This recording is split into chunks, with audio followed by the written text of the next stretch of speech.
Assalamualaikum warahmatullahi wabarakatuh. Salam sejahtera bersama Hendarto Ankia TV 2. Salam perdamaian dan selalu bersemangat. Teman-teman dan sahabat Hendarto Ankia TV, pada malam ini yaitu malam tanggal 16 Maret 2026, kita akan membicarakan masalah jaringan internet dengan menggunakan tiang tungku yang akan ditanam di suatu wilayah, yang mana jaringan internet itu ada dua cara. Satu, teknik aerial atau lewat udara. Yang kedua adalah underground atau lewat bawah tanah. Untuk aerial sendiri adalah harus menggunakan tiang tungku yang panjangnya 6 meter, 7 meter, 9 sampai 11 meter tergantung kondisi. Kemudian yang kedua, untuk yang underground adalah ada dua sistem, satu trenching, dua boring. Trenching adalah sistem penggalian sekitar 1 meter 20 cm digali, kemudian kabel fiber optiknya dimasukkan. Kemudian yang kedua adalah sistem boring, yaitu dibuat satu lubang besar yang kedalamannya 1 meter 20, yang mana nanti per 50 meter setiap lubangnya, jadi sehingga tidak perlu menggali seluruh area yang akan dilintasi oleh kabel. Para sahabat sekalian, untuk dunia perizinan penanaman tiang fiber optik tentunya akan kita bagi-bagi menjadi dua. Satu yang bersifat dengan institusi negara, dan yang kedua bersifat melalui pendekatan langsung ke komunitas. Yang bersifat institusi negara adalah satu, melakukan penanaman tiang di jalan-jalan yang dimiliki oleh Pemda atau oleh negara. Yang pertama adalah satu, jalan nasional atau jalan negara. Yang kedua adalah jalan provinsi. Yang ketiga adalah jalan kabupaten. Yang keempat adalah jalan kota. Untuk perizinan penanaman tiang fiber optik di wilayah-wilayah baik itu jalan nasional, jalan negara, jalan provinsi, jalan kota atau kabupaten, itu melalui Badan Pelayanan Terpadu Satu Pintu, yang mana untuk jalan negara atau jalan nasional Dinas PU Nasional, jalan provinsi Dinas PU Provinsi, jalan kabupaten Dinas PU Kabupaten, dan kota Dinas PU Kota. Dan itu sudah ada sistem yang bisa dilakukan, yaitu di Badan Pelayanan Terpadu Satu Pintu. Yang kedua adalah di BUMN, yaitu melintas di jalan PT KAI, Kereta Api Indonesia. Itu kita izinnya melalui daerah operasi 1, daerah operasi 2, yaitu Daop 1, Daop 2, dan izinnya di Daop 1, Daop 2, Daop 3, dan seterusnya. Kemudian para sahabat juga bisa melintas kabel tiang fiber optik ini melalui jalan tol. Jadi tentunya hal ini bersifat institusi, dan kita bicarakan adalah bagaimana perizinan di wilayah terkecil, yaitu misalnya di suatu perumahan, baik perumahan umum ataupun perumahan yang bersifat tertutup atau klaster atau komplek. Sedangkan di jalan perumahan umum, yaitu biasanya meliputi di wilayah desa, wilayah duku, wilayah dusun, atau wilayah kelurahan, yang mana area tersebut area terbuka dan bentukan rumahnya berbeda-beda. Sedangkan yang kedua adalah area komplek yang biasanya dibangun oleh perusahaan-perusahaan swasta ataupun juga disebut developer. Jadi dalam hal ini untuk yang perumahan komplek tentunya kita izinnya lebih sederhana.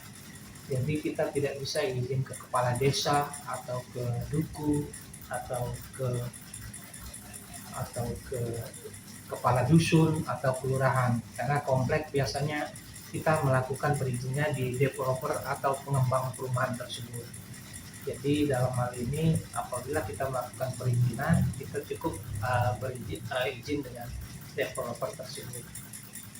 Dan biasanya ada dua developer. Satu sistemnya developer yang sudah tidak lagi mempunyai hak di area tersebut, dan developer yang masih mempunyai hak di area tersebut. Untuk developer yang sudah meninggalkan wilayah perumahan tersebut karena sudah selesai, biasanya kita tetap izin ke RT RW di dalam komplek. Jadi RT RW-nya harus berada di dalam komplek atau di dalam perumahan atau di klaster tersebut. Kemudian yang kedua adalah perumahan yang open area.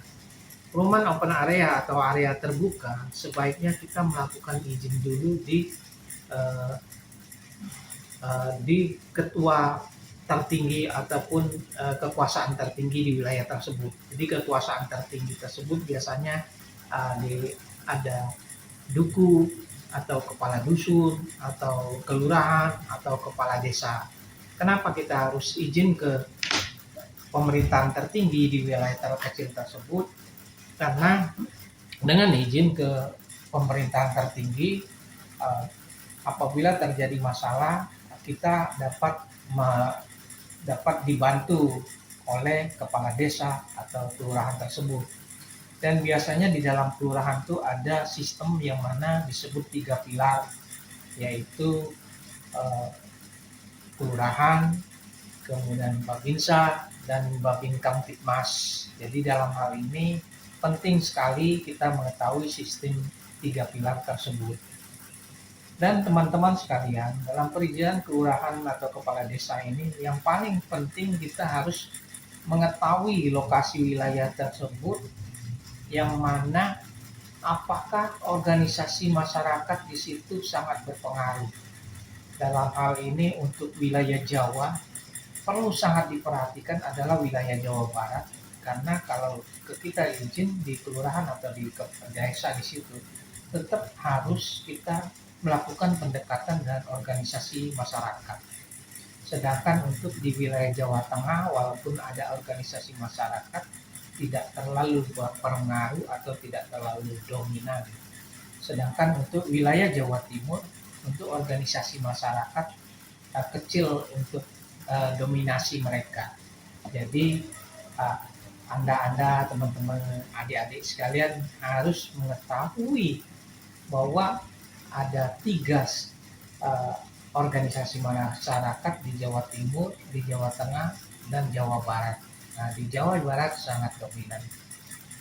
Kebetulan malah ada di wilayah Jawa Barat, wilayah tertentu yang tidak kami sebutkan, itu ada organisasi masyarakat yang mana sangat dominan. Jadi kita melakukan pendekatan kepada mereka, itu wilayah kelurahan, RT RW sangat segan kepada mereka. Jadi kita melakukan pendekatannya di organisasi masyarakat tersebut. Untuk di wilayah lain tentu berbeda. Jadi teman-teman harus tahu dan memahami setiap area tersebut berbeda-beda. Dalam hal penekanan melakukan perizinan, baik adik-adik atau teman-teman, tentunya untuk masa sekarang ini banyak kendala-kendala. Kendala yang utama adalah banyaknya penolakan dikarenakan di wilayah tersebut sudah banyak tiang-tiang. Jadi kadang-kadang sampai 8 provider, 7 tiang, 6 tiang, dan 5 tiang. Dan setiap kita bertemu, mereka akan mengungkapkan hal ini, baik kelurahan, kepala desa, rukun warga, atau kadus sering berkata begini, Pak, terima kasih atas kedatangan Bapak untuk melakukan eh, perluasan jaringan internet punya Bapak. Tetapi mohon maaf sekali Bapak, karena di wilayah kami Bapak sudah terlambat, karena di sini sudah ada 7 provider yang mana tiang-tiangnya sangat rapat dan semrawut. Kemudian juga kabel-kabel bergantungan, eh, dan kita tidak tahu siapa yang bertanggung jawab, karena kadang-kadang kabel-kabel yang menggantung, yang mengondoi ataupun tidak eh, tertarik lurus lagi atau tidak lurus lagi, itu mengakibatkan risiko tinggi Bapak, bisa mengakibatkan kecelakaan. Dan memang banyak sekali kejadian ada kabel yang mana di jalan besar bisa tertabrak truk, yang mana truk itu tanpa sadar menarik kabel itu kadang sampai sejauh 400 meter karena tidak sadar, dan baru terputus dalam jarak yang sangat jauh, dan itu sangat membahayakan sekali.